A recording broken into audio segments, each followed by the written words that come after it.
This podcast is the property of the Half-Blood Princesses. I'm Demi. I'm Jess. The story will begin in a flourish.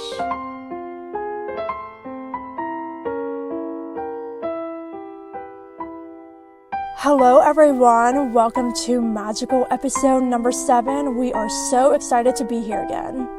Yes, and as you all know, 7 is a very significant number in the Harry Potter world, and we have a very significantly awesome episode for you all today. If you haven't done so already, please follow us on social media. Our Facebook and YouTube pages are the Half-Blood Princesses, a Harry Potter podcast, and you can find us on Twitter and Instagram at HBPrincessesPod. Also, if you love our episodes, please let us know and leave us a voicemail at 412-228-5435. We'll feature it in a future episode. Speaking of voicemails, we got an awesome one from our friend Maddie. Let's hear it. Hey guys, great part 2 to Chamber of Secrets. I loved it. It was awesome. Ooh, geez. Hard to pick a scariest moment.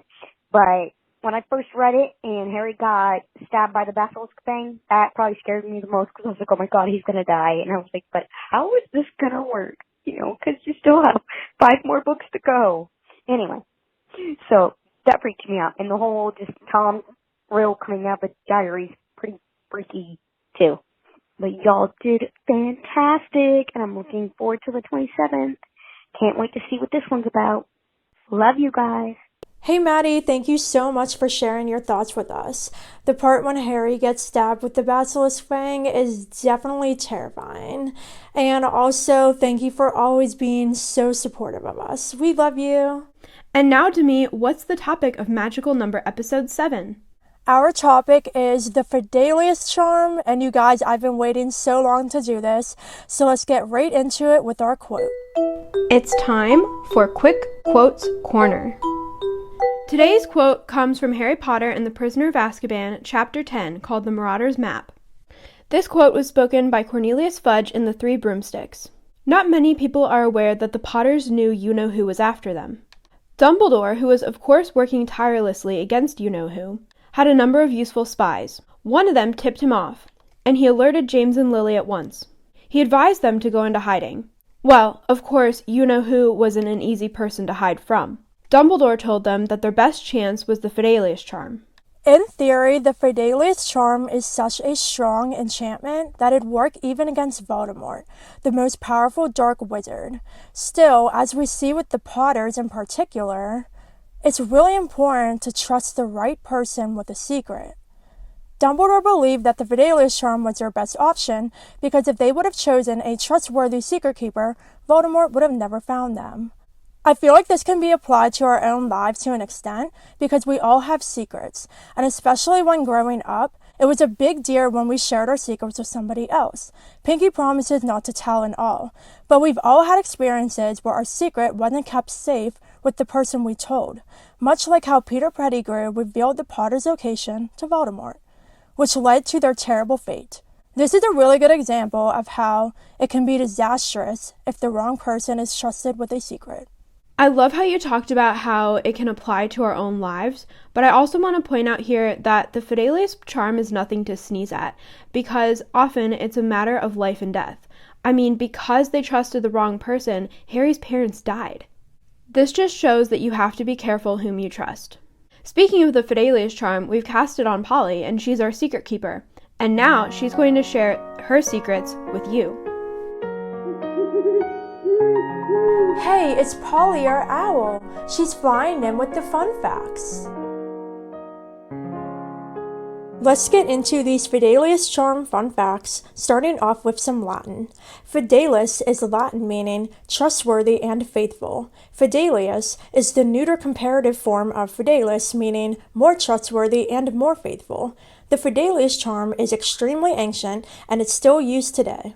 The charm involves the concealment of information inside a living person.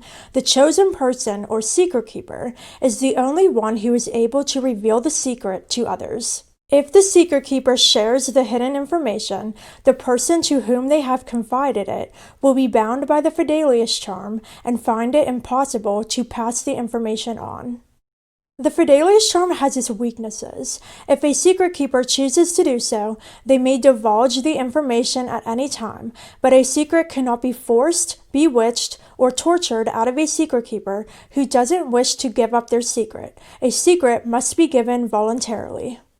If a secret keeper dies, everyone to whom they have confided the secret will become a secret keeper. This could involve many people, any of whom might be more willing to share the secret. This also dilutes the enchantment of the Fidelius charm. On the other hand, if a spellcaster dies, the Fidelius charm dies along with them, and the secret is revealed to everyone.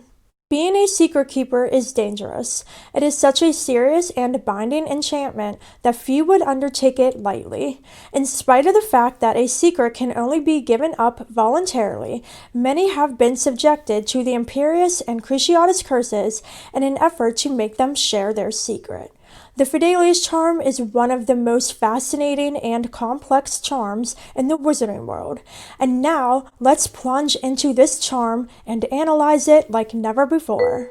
Now, it's time to dive into the book topic of the week for Tales of Magic and Mischief. Fidelius charm, Fidelius charm, Fidelius charm. Time to talk about you. First, let's start off with the Potter's house in Godric's Hollow. We first learn about the charm in Prisoner of Azkaban when the Golden Trio is in the Three Broomsticks. Professor McGonagall, Professor Flitwick, Hagrid, Fudge, and Madame Rose Murda have a very interesting conversation that the trio overhears. After talking about the Sirius Black incident on Halloween, Dementors, and how James Potter and Sirius Black were best friends, even that Sirius was best man in Lily and James's wedding, and godfather to Harry, the conversation turns to the night the Potters died. We learn that the Potters knew you-know-who was after them, and Dumbledore suggested for them to use a Fidelius charm. This is when Professor Flitwick pipes up and shares his knowledge. An immensely complex spell, he said squeakily, involving the magical concealment of a secret inside a single living soul. The information is hidden inside the chosen person, or secret keeper, and is henceforth impossible to find. Unless, of course, the secret keeper decides to divulge it. As long as the secret keeper refused to speak, you-know-who could search the village where Lily and James were staying for years, and never find them, not even if he had his nose pressed against their sitting room window. So just from this description, how cool is this charm? This charm is super cool. It's like putting a message in a bottle that you can't open. Oh, I love that analogy. I love it. McGonagall tells us a little more about the situation. We learn that Sirius Black was the Potter's secret keeper, and James told Dumbledore that Sirius would die rather than betray them. We also learn that Sirius was planning on going into hiding himself, and also that Dumbledore even offered to be secret keeper himself. So back to the trust issue, this is a lot of trust they're placing on one person. Would you be able to trust somebody with a secret like this? If so, who?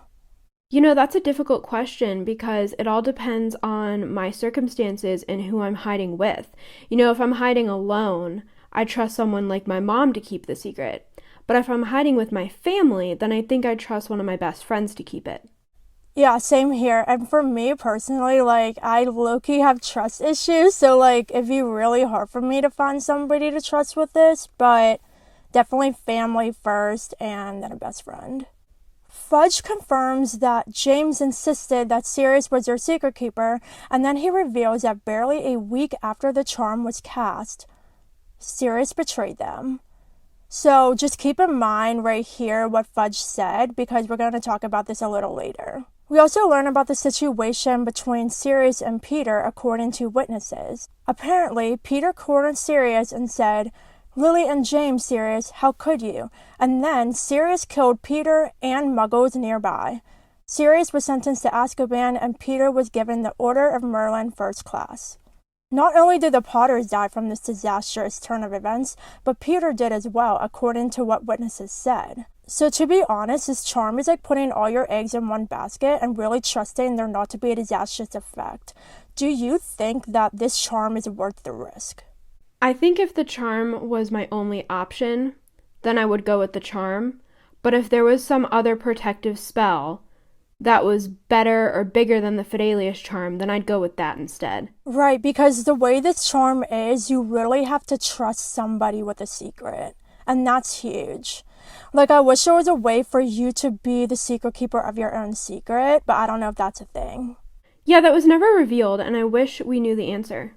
That's what I would do, definitely. I'd be the secret keeper of my own secret. I would too.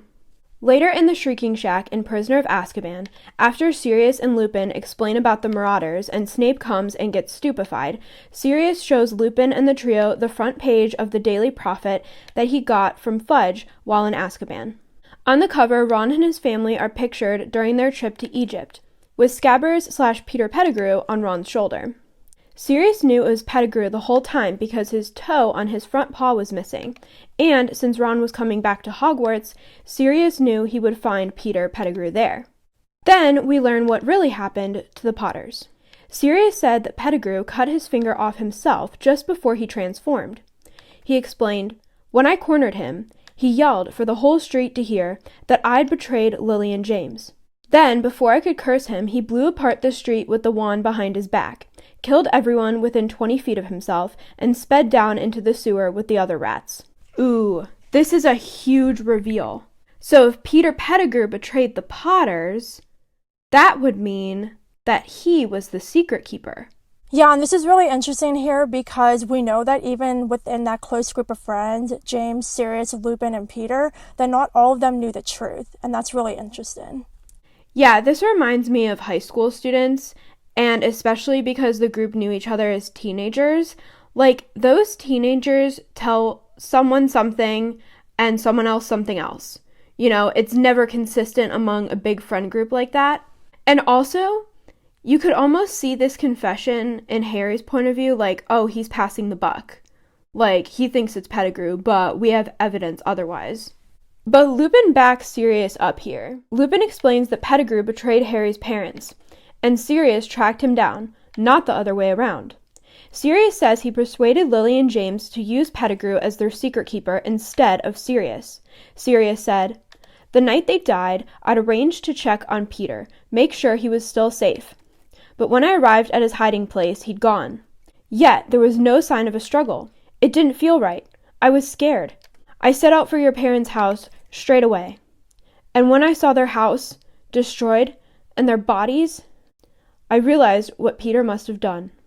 So here's Sirius, like, trying to be that friend to the Potters and saying, oh, you know, Peter could be secret keeper, I'm not worthy of the job, and he feels guilty because look what happened. I'd feel guilty too, because it was his idea in the first place, you know, like making Peter secret keeper because it was less likely, and look what happened. So I definitely would feel guilty if I was in Sirius's shoes. Yeah, and I bet those first couple years in Azkaban, Sirius was like, I deserve to be here. Yeah, absolutely. I agree. Then Lupin and Sirius both force Scabbers to transform into Pettigrew so that he can tell his side of the story. We see here that Pettigrew's index finger is indeed missing. Sirius and Lupin gang up on Peter and fill him in on the actual truth. Peter denies it all, continuing to accuse Sirius for betraying the Potters. Peter also denies any connection between him and Voldemort. Sirius sets the record straight. "Lily and James only made you secret keeper because I suggested it," Black hissed, so venomously that Pettigrew took a step backward. "I thought it was the perfect plan. A bluff. Voldemort would be sure to come after me, would never dream they'd use a weak, talentless thing like you. It must have been the finest moment of your miserable life, telling Voldemort you could hand him the Potters." Ooh. That's so accurate, though. I mean, we learn from other parts in the book, like with the flashbacks and stuff, that Peter was kind of like a tag-along trying to be like his friends. And I guess this is his way of like kind of one-upping them and being like, listen, I'm not pathetic. I'm in cahoots with the Dark Lord. Like, you're not going to stop me here. Like, this is my moment, you know? So I can see it from Peter's point of view, no matter how twisted it is. Yeah, I agree. And like Sirius was saying, he's weak. And if someone bigger than him asks him for something, he's going to obey no matter what.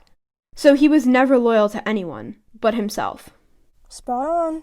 Sirius also makes the points that Peter wouldn't commit murder under Dumbledore's nose, especially since Voldy isn't back yet and there's nothing in it for Peter.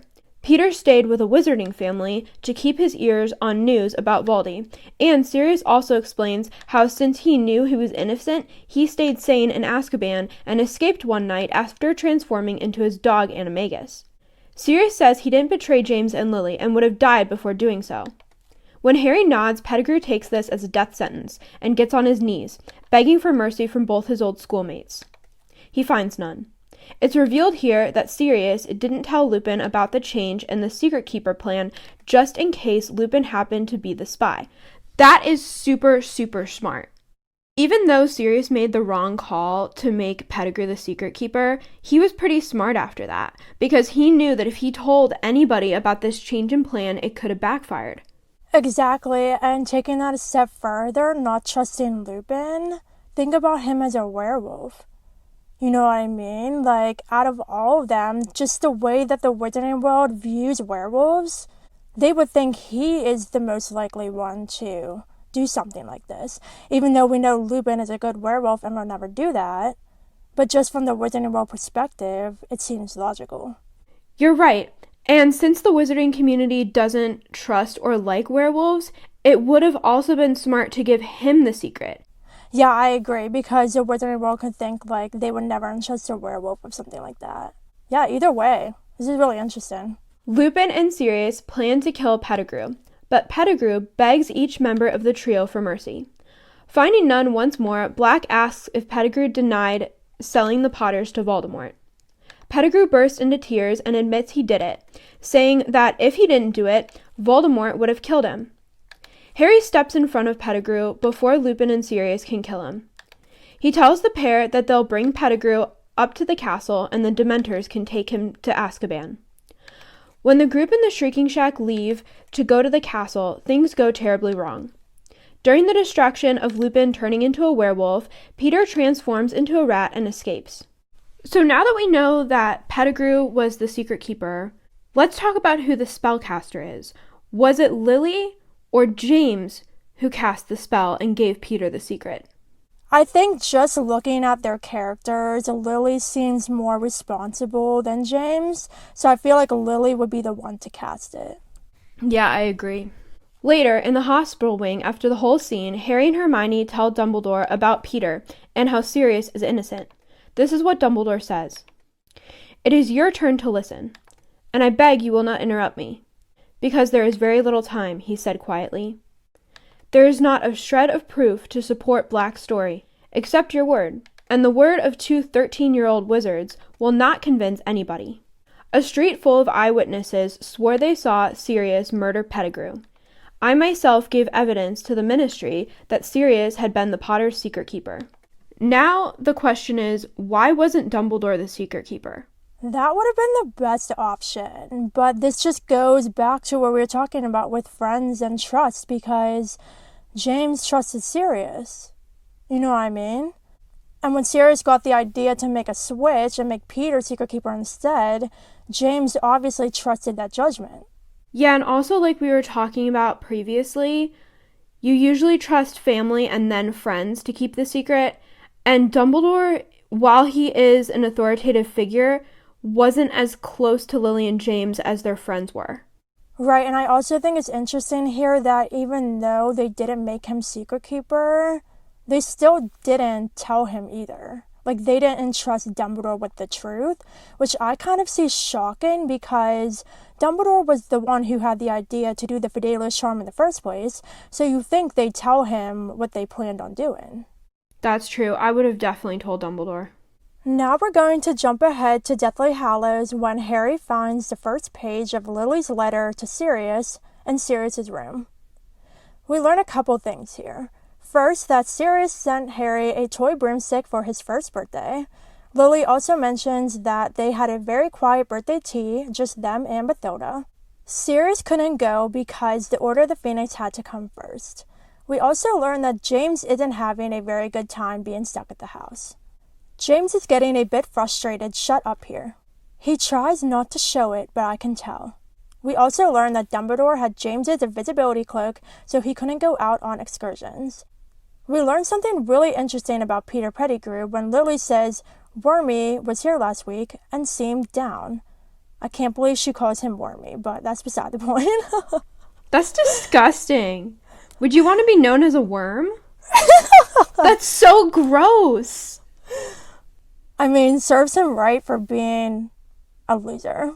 And then we also learned that Bathilda drops in most days and has fascinating stories about Dumbledore.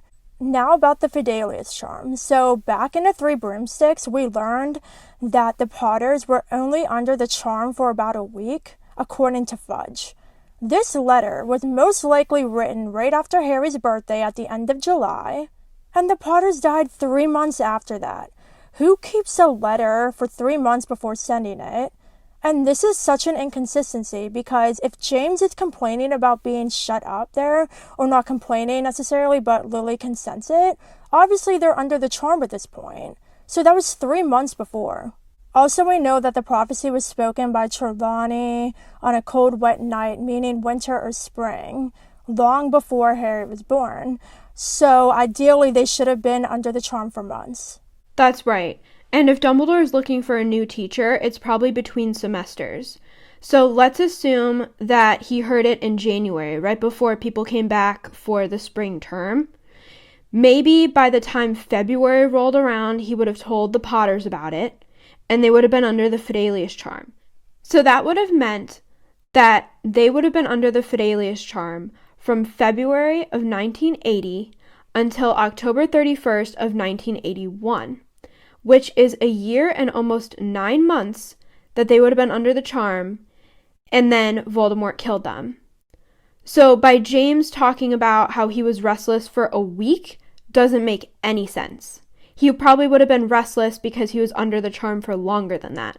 Exactly, and if we're going to go with this instead of what Fudge said, a week, who do you think told Bathilda and the others where they were?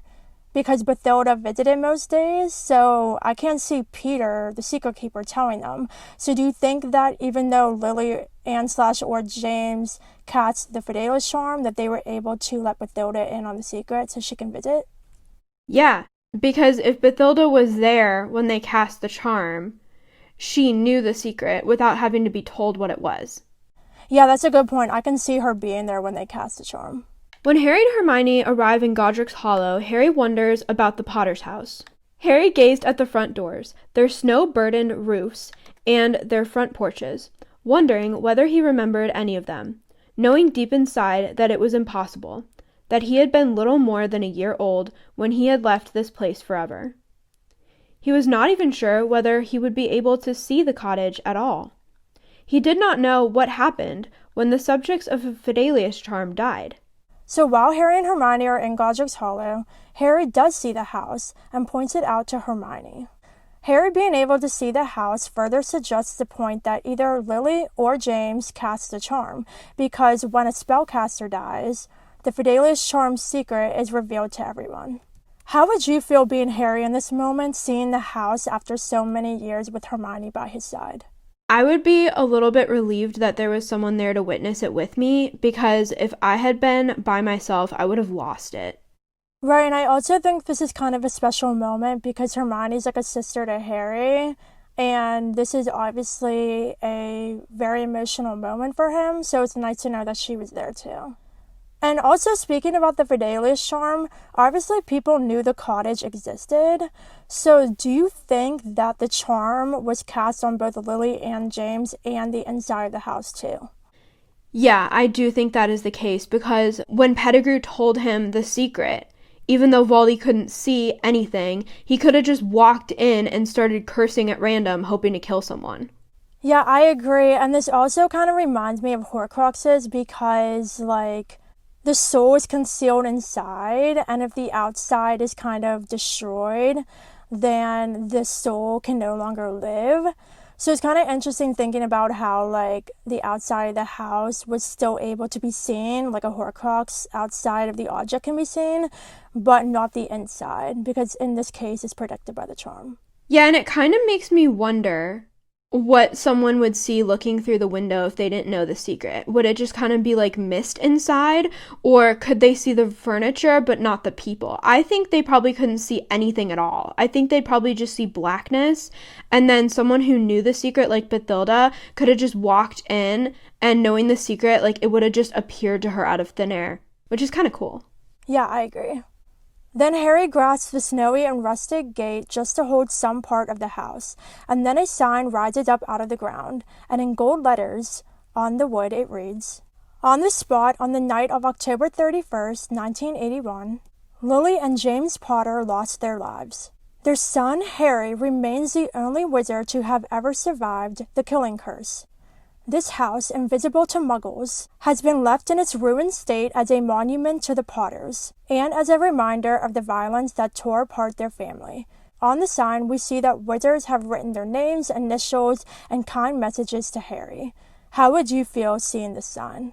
I would cry, but it's kind of nice to know that there are people out there who were kind wizards and witches and who wanted nothing but the best for Harry, even though he had a traumatic situation when he was 1 year old. Right, and I think the sign is such a beautiful tribute to the Potter family, and it offers Harry closure in a way. Now that we've talked about the Potter's house in Godric's Hollow, let's talk about number 12, Grimmauld Place. At the beginning of Order of the Phoenix, the members of the Order of the Phoenix rescue Harry from the Dursleys and bring him to number 12 Grimmauld Place. When they arrive, Moody thrusts a piece of parchment into Harry's hand and shines his wand on it, telling Harry to read quickly and memorize. It says, "The headquarters for the Order of the Phoenix may be found at number 12 Grimmauld Place, London." Harry begins to ask Moody what the Order of the Phoenix is when Moody shuts him up, grabs the parchment out of his hands, and sets it on fire. He looks at the houses and sees 10, 11, and 13, but no 12. When he starts to ask Moody where 12 is, Lupin cuts him off and tells Harry to remember what he just read. When he does this, number 12 appears. Obviously, we know that number 12 Grimmauld Place is under the Fidelius charm, which we'll learn more about in a second, but it's interesting to note here that secrets can be shared by being written down, not only verbally. Yeah, I think it's really cool that you can convey a secret through writing on a piece of paper, but what I don't understand is why it wasn't in invisible ink. Like, I know that Moody would burn the paper afterwards, but I would have thought that he would have put it in invisible ink just in case someone took it.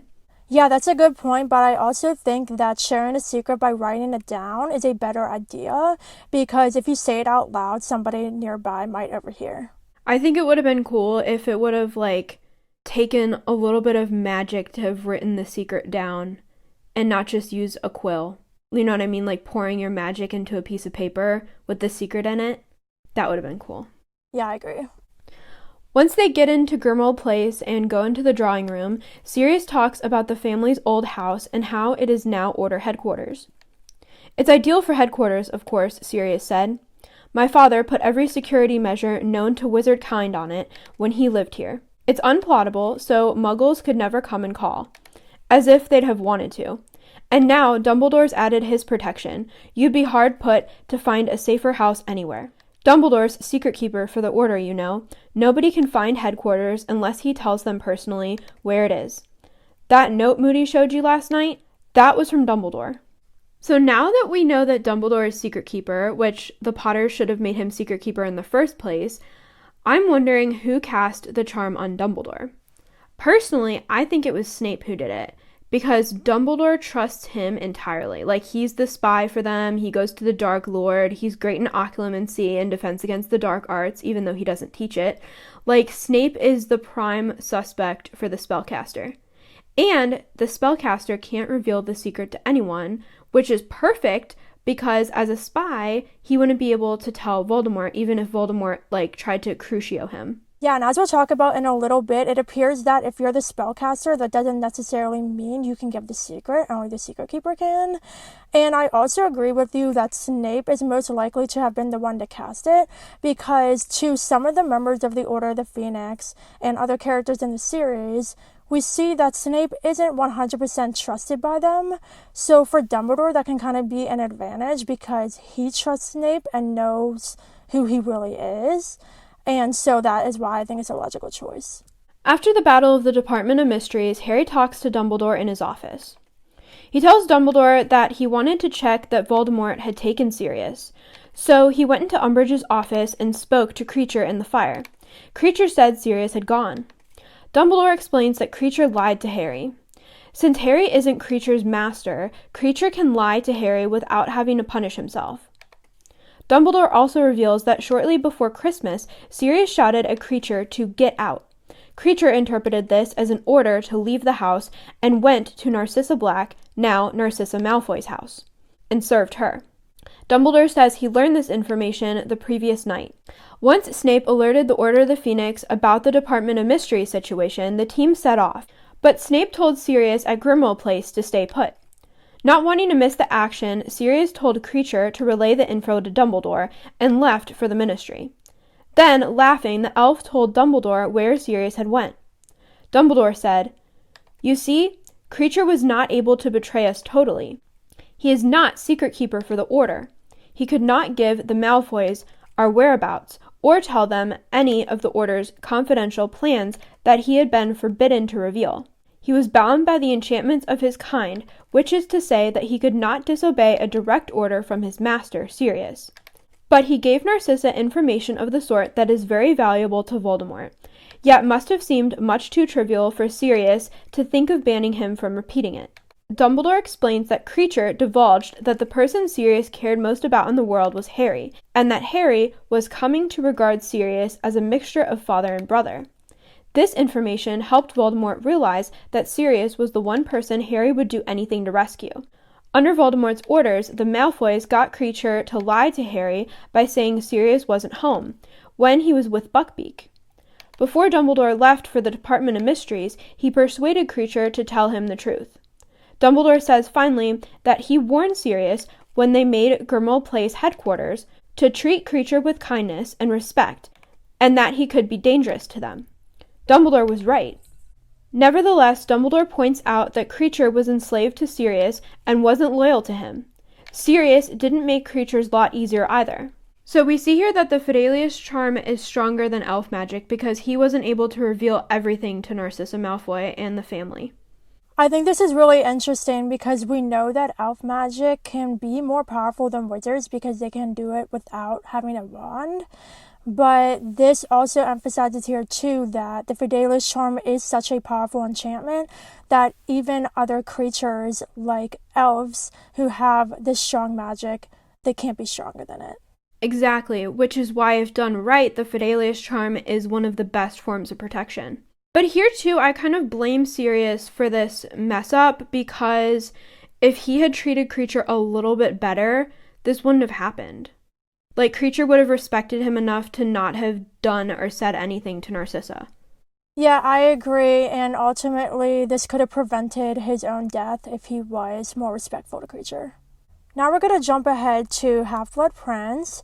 Snape and Bellatrix have a pretty heated conversation at Snape's house in Spinner's End. When the conversation turns to the Order of the Phoenix, Bellatrix tells Snape that he claims that he can't reveal the whereabouts of the Order of the Phoenix's headquarters, and Snape has a very short but illuminating response. "I am not the secret keeper. I cannot speak the name of the place. You understand how the enchantment works, I think. The Dark Lord is satisfied with the information I have passed him on the order." So this goes back to what we were talking about earlier with Snape possibly being the spellcaster. If he was the spellcaster, we heard straight from him that just because somebody is the spellcaster doesn't mean they can give up the secret. Only the secret keeper can. So back to the Potters, was Peter the only secret keeper? I can't see him giving the secret to Sirius or Bathilda, and he definitely didn't tell Dumbledore, which we know for sure. I think Peter was the only secret keeper, but then again, if Lily and James told the others, then this kind of contradicts what we see with Snape, because the spellcaster can't necessarily give the secret. So do you think that this is a valid point to make, that the spellcaster can't? Or if it all comes back down to we don't know exactly who the spellcaster was, so it's not a clear judgment to make?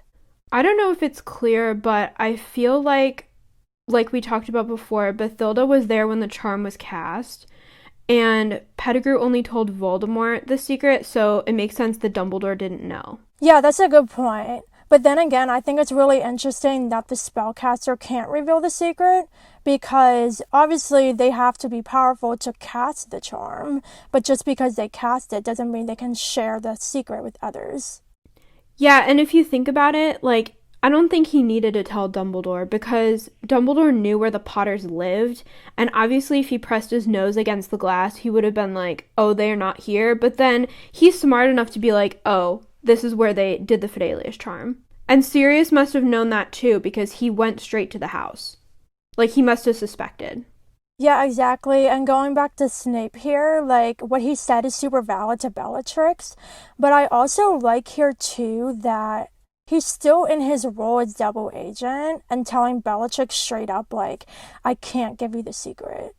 You know what I mean? So I like how Snape is still being low-key honest and kind of like playing the right cards.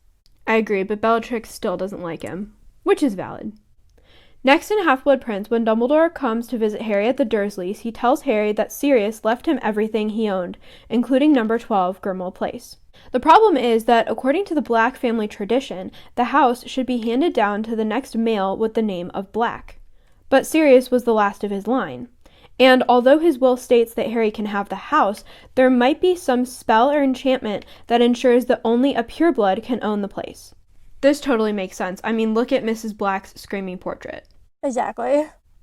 If this enchantment does exist, then the ownership of the house is passed down to the eldest of Sirius's living relatives, meaning Bellatrix Lestrange. Dumbledore is unsure whether the enchantments the Order placed on the house, like making it unplottable, will hold now that Sirius doesn't own the house. This uncertainty caused the Order to move out of headquarters just in case Bellatrix arrives at the house. Dumbledore tells Harry that there's a simple thing he can do to test whether or not he owns the house, and summons Kreacher. He tells Harry that if Harry gives Kreacher an order, and Kreacher obeys it, then the house and Kreacher are Harry's. Harry tells Kreacher, who is screaming, that he won't go to Harry and that he wants Bellatrix, to shut up. Honestly, I would have told Kreacher the same thing. Yeah, I think that's so funny because, like, this elf is screaming on the ground, and then when Harry says that, it's like he gets choked and can't talk anymore. So he literally shuts him up. I love Kreacher's silent temper tantrum. So now we know that headquarters is safe for everyone to go back to. First, let's talk about how powerful the Fidelius charm here is, because it obviously is stronger than the enchantment on the Grimmauld Place. This is so cool. Like, we're seeing so many instances where the Fidelius charm is stronger. It's stronger than elf magic. It's stronger than this enchantment on Grimmauld Place. But at the same time, it's still very flawed because of the whole trust thing. Speaking of trust, did Dumbledore actually give the secret to the Dursleys because he said the name number 12 Grimmauld Place? And if so, how the heck does that work on Muggles? Can they actually go to number 12? I don't know. That's a really good question. And we know that Muggles can kind of sense some magical things. Like, when Dementors are around, they experience, like, the cold and depression. But with a charm like this, obviously the only people who have the secret can go to the place. But I don't know if that would work with a Muggle or not. I would love to see the Dursleys try to walk up to the house to see if they can get in. I just picture them trying to go by car, and then looking at it like the platform 9 3/4 situation and being like, you lied to us, there's no number 12.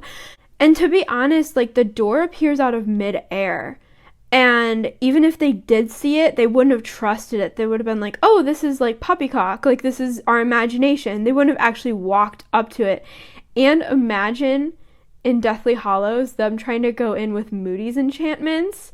That would make me laugh so hard. That would be so funny. I would love to see the Dursleys' tongues roll up. That would be so funny. Speaking of Deathly Hallows, let's move on to a very interesting conversation between Harry and Mr. Weasley. So after Dumbledore's death at the end of Half-Blood Prince, Arthur Weasley tells Harry that since Dumbledore died and he was their secret keeper, everybody to whom Dumbledore entrusted the secret to is now a secret keeper, which means that the power of the Fidelius charm is diluted. So we learn another piece of information here about the Fidelius charm, where we see with the spellcaster dying, how the secret is revealed to everyone. When a secret keeper dies, the people who the secret was told to become secret keepers. This also confirms that Dumbledore was not the spellcaster of the Fidelius charm on Grimmauld Place, because if he was, the secret would have been revealed to everyone when he died. Yeah, that's super interesting, and it looks like whether the secret keeper or the spellcaster dies, the secret is screwed either way. Yeah, totally. And because of this, they are now using the Burrow for headquarters. And since there are around 20 of them in the Order of the Phoenix, that's 20 more chances the Death Eaters have to get the secret out of one of them. This also means that Snape is a secret keeper too, because Dumbledore let him in on the secret. Harry's concerned about this and asks what they're going to do about it, and Arthur Weasley assures him that Mad-Eye Moody put defenses up against Snape, and they would hopefully be enough to keep him out or bind his tongue if he tried to talk about the place. Arthur says it would have been insane to keep using the place as headquarters, now that its protection has become so shaky. So my question here is, why didn't Dumbledore take any kind of precaution? We know that because of his cursed hand situation, he had only about a year to live. And since he was secret keeper for Grimmauld Place, you'd think he'd start making arrangements where the Fidelius charm was concerned. Yeah, I agree. And even though the charm was cast in order before Dumbledore got that death sentence, you'd think that there was something embedded in the charm, like a risk factor. So if the spellcaster died or if the secret keeper died, there was like another counter charm to like move the secret to someone else, because that would have been really smart. Yeah, exactly. And because of how strong this charm is, you would definitely think there'd be more moving parts to it to ensure something like that if the case would arise where the secret keeper was in danger of dying. The Golden Trio take refuge at Grimmauld Place after escaping from Bill and Fleur's wedding and having Death Eaters on their tails. The house is visible to them when they arrive because Dumbledore, the secret keeper, gave them the secret, and since he's dead, all three of them are secret keepers. Once inside, the trio hangs by the door, stressed out about Moody's curses against Snape. Harry takes a step forward after a hot minute, and that's when it happens. Moody's voice whispers, "Severus Snape," and the trio jumps back in fright. Harry says that they aren't Snape, but something like cold air whooshed over them, and his tongue curled backward. Ron and Hermione experience this too. It was the tongue-tying curse. Harry takes another step, and a figure rises up out of the carpet. It's tall, dust-colored, and terrible. The dusty figure of Dumbledore pushes forward and points at Harry. Harry raises his wand and says it wasn't them, that they didn't kill him. The figure exploded when Harry said, "Kill." The trio is understandably scared out of their minds. Hermione pulls herself together, raises her wand, and says, "Hominium Revelio," to make sure they're alone. Speaking of the Fidelius charm, isn't there some way to just make Snape forget the secret? Some kind of reversal spell? We know these defenses didn't keep Snape out because he searched the house and found Lily's letter in Sirius's room. But even though he didn't, or couldn't, give the Death Eaters the location, he was still made a secret keeper when Dumbledore died. So you'd think there'd be an actual reversal spell. Honestly, though, like the same thing that we were just talking about with transferring the secret keeper status to somebody else, you'd think there'd be a way to make somebody forget a secret.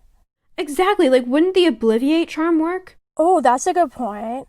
And honestly, I'm just thinking of like this charm as a whole, like it's so good in theory, but it has no security. It's like a nice, strong palace, like where a king and queen are staying, and there's no security, no guards outside, nothing. It's like anybody can just walk in, anybody can betray them. It's ridiculous how there's no security measures.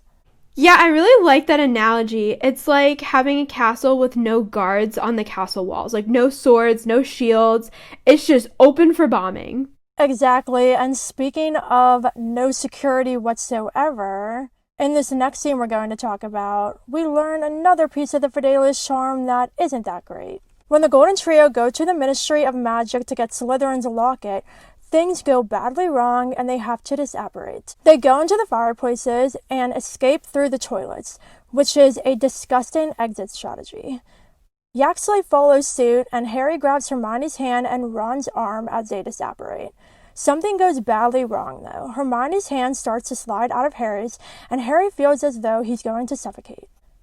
And then he saw the door of number 12 Grimmauld Place, with its serpent door knocker, but before he could draw breath, there was a scream and a flash of purple light. Hermione's hand was suddenly vice-like upon his, and everything went dark again. When Harry comes to, he's lying on a forest floor. Ron has been splinched, and he's missing a chunk of skin on his upper arm. Ouch. After Harry gets the bottle of the essence of Dittany and Hermione heals Ron, Hermione explained what happened. As we disapparated, Yaxley caught hold of me, and I couldn't get rid of him. He was too strong, and he was still holding on when we arrived at Grimmauld Place. And then, well, I think he must have seen the door, and thought we were stopping there, so he slackened his grip. And I managed to shake him off, and I brought us here instead. Harry starts to freak out, and is like, what, he's at Grimmauld Place? He can't get in there. Hermione says, Harry, I think he can. I forced him to let go with a revulsion jinx, but I'd already taken him inside the Fidelius charm's protection. Since Dumbledore died, we're secret keepers, so I've given him the secret, haven't I? Hermione apologizes, and Harry tells her not to be stupid. It wasn't her fault. So here we learn something else about the Fidelius charm. If you're a secret keeper, you can give up the secret to somebody else through slide-along apparition. But is Harry and Hermione's worry valid?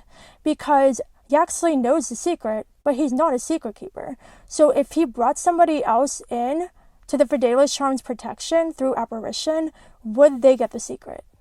They might be able to, because if they're inside the protection, then they can see the door. But then again, will they be able to go into the house? I'm guessing so, right? Maybe, but all that we learned up to this point is that the only person who can really give up the secret is the secret keeper. Yaxley is not a secret keeper. So it's interesting to think about if apparition will still work, just knowing the secret. What would be really funny, though, is if it didn't work, and you try to apparate somewhere, and you're, like, stuck in limbo somewhere, and you can't breathe, and then you just die in, like, this black nothingness because you can't apparate to a place that you can't see. To be honest, though, if that would happen to a Death Eater, no one would be crying about it. This is true. Finally, let's wrap up by talking about Shell Cottage. After Dobby's death, Harry spends some time by the grave before going into Shell Cottage, where he finds everyone surrounding Bill, who is talking.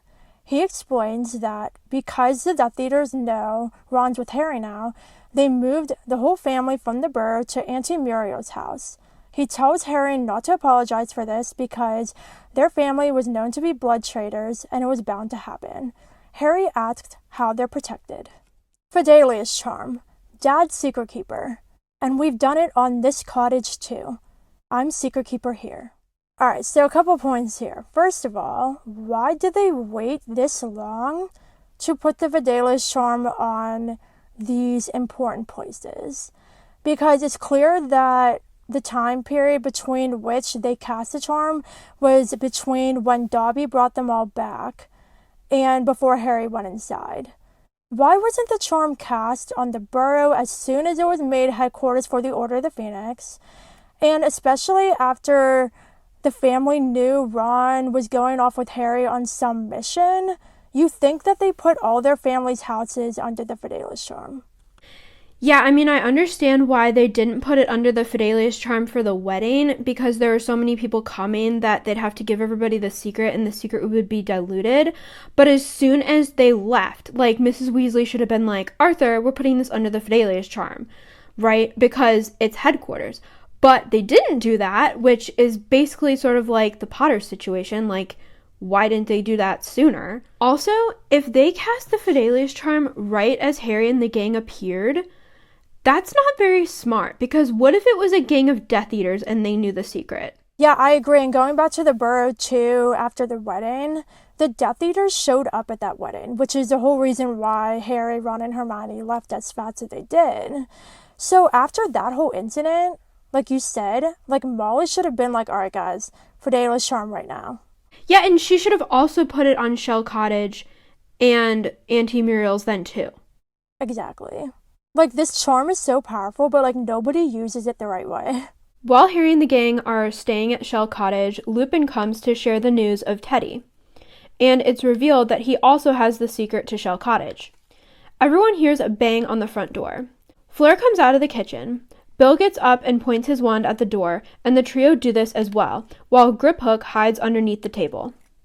Bill asks who it is, and Lupin says, "It is I, Remus John Lupin," called a voice over the howling wind. "I am a werewolf, married to Nymphadora Tonks, and you, the secret keeper of Shell Cottage, told me the address and bade me come in an emergency." Then Bill runs to the door and opens it. First of all, Lupin's news of Teddy being born isn't an emergency. So why the heck is he there? He goes, "You bade me come in an emergency," and all they do is talk about the birth of his son and, have a meal. Yeah, I get why it's not an emergency, but at the same time, there's so much terror going on in the wizarding world. That's good news. And clearly, based on everyone's reactions, when he comes to tell them, they're all happy. So it was a happy moment for everybody, I think. I agree, but if the charm was specifically said that you could only come in an emergency, it shouldn't be abused like that. And speaking of which, I love how he has to identify himself when he comes. But I feel like he should have also had a security question, and he didn't. Much like Molly Wobbles is what Molly likes to be called by Arthur. It's so cute. All of you out there need to take the Molly Weasley quiz because that's one of the questions. You're welcome. Speaking of which, if Lupin has the secret, who else has it? The secret is still being given out to too many people. I know. I feel like the whole of the Weasley family has it. If Lupin does, I'm sure Arthur and Molly have it. Maybe Ginny, if she would have to come in an emergency. So, same thing. I mean, there's a lot of trust being given out, especially with the war going on. There's a good chance that somebody can be targeted and killed, and so many people are getting the secret. Yeah, that's really dangerous, but if you think about it, the Order is a big organization. So, they have to give the secret out to all of the Order members. Right, but Shell Cottage isn't being used for headquarters, so why would all the Order members need to know where it's at? I think they might need to know in case they have to escape from one place to another. But then again, Shell Cottage wouldn't fit everybody, so they'd have to get tents and put it in the boundaries of the Fidelius charm. That's fantastic! Oh, man. Hagrid can come pitch his own tent. He may take up all the space. There might not be many people that could come to Shell Cottage if Hagrid comes. That's so funny. Our last quote about the Fidelius charm comes when Harry and crew are leaving Shell Cottage for the Gringotts mission.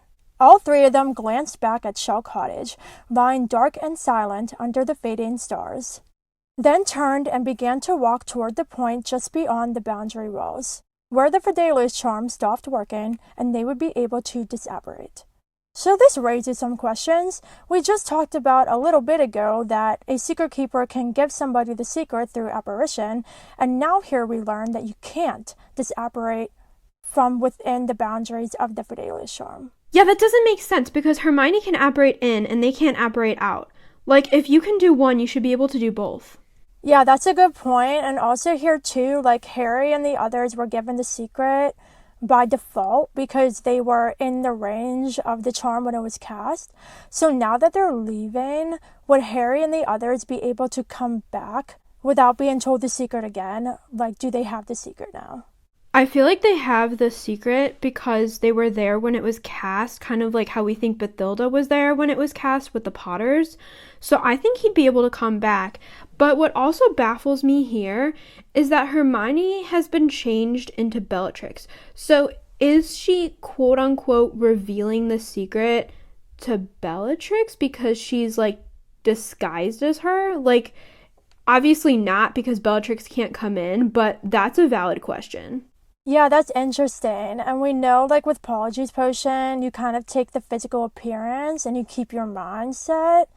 So it's not like when you use Polyjuice Potion, you're bonded to the real person in some way.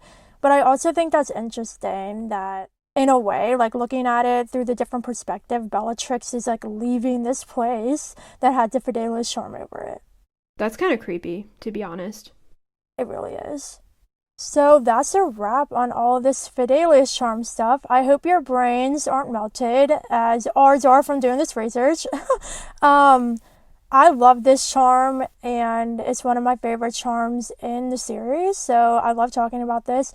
Obviously, it's very complex, as we see that in theory it can be awesome, but we discussed a lot of very unique and interesting loopholes with this charm. So my question to you guys is, what is your favorite part about this charm? What do you find most interesting? And if you were in the wizarding world, would you trust this charm when it comes to keeping a secret? We would love to hear your thoughts. Thank you guys so much for listening. The next episode comes out on December 11th, so stay tuned for that. Bye! Bye!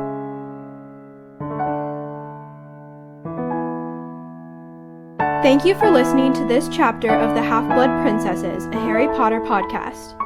Hedwig's theme and Leaving Hogwarts in this episode were originally composed by John Williams and arranged by me. Until next time, mark this page with a magical bookmark.